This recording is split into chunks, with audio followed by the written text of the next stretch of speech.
Sir ম্যাডামদের তরফ থেকে শিশু দিবসের আন্তরিক শুভেচ্ছা জানাচ্ছি। ঠিক আছে? আচ্ছা, আজকে তো শিশু দিবস, প্রত্যেকে জানো এখানে আজকে শিশু দিবস। আচ্ছা, শিশু দিবসটা কি তোমরা কি কেউ জানো? জানো কেউ? জানো না, তাই তো? আচ্ছা, আজকে কার জন্মদিন কেউ বলতে পারবে? আচ্ছা, তিনি কে ছিলেন বলেন, বলো তো কে ছিলেন তিনি?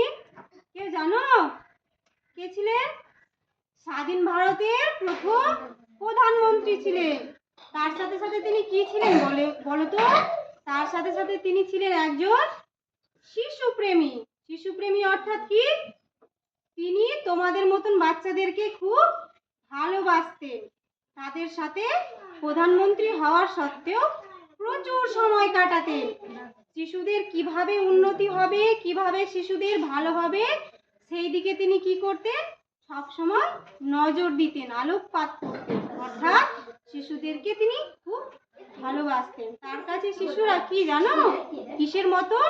একটা ছোট কুড়ির মতন। আমরা ফুল দেখেছি, প্রত্যেকে দেখেছি তো? ফুল দেখেছি। আর সেই ফুল প্রথমে কি থাকে? একটা ছোট কুড়ি থাকে, তাই তো? তারপরে তো আস্তে আস্তে ফুলটা বড় হয়। তো তিনি শিশুদেরকে সেই ফুলের কুড়ির মতন ভাবতো, এবং সেই কুড়িটাকে কিভাবে সুন্দরভাবে ফুটিয়ে তোলা যাবে সেই জন্য তিনি কি করতেন? বিভিন্ন ধরনের কর্ম করতেন, অর্থাৎ কাজ করতেন। তাই তো? আমরা যে এই যে গাছগুলো লাগিয়েছি, এখানে তো ফুল ফুটবে, তাই তো? কিন্তু তার আগে কি করছি? আমরা গাছটাকে পরিচর্যা করছি তো, রোজ জল দিচ্ছি, সার দিচ্ছি। গাছের জন্য কি করছি? যাতে গাছটাতে কোনো পোকা না লেগে যায়, তাই জন্য বিভিন্ন রকমের কীটনাশক প্রয়োগ করছি, তাই তো? সেই রকম তিনিও শিশুদের কথা ভেবেছেন। শিশু কি? তোমরা কি বলো তো?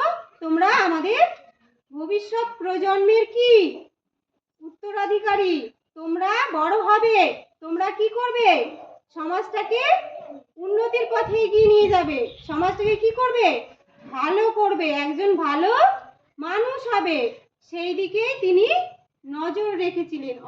তার জন্য তিনি শিশুদের সাথে এমনভাবে মেলামেশা করতেন যাতে শিশুদের বিষয়ে সমস্ত রকম তথ্য তিনি নিজের মনের মধ্যে রাখতে পারেন। কি করলে শিশুদের ভালো হবে, কি হলে শিশুদের উন্নতি হবে।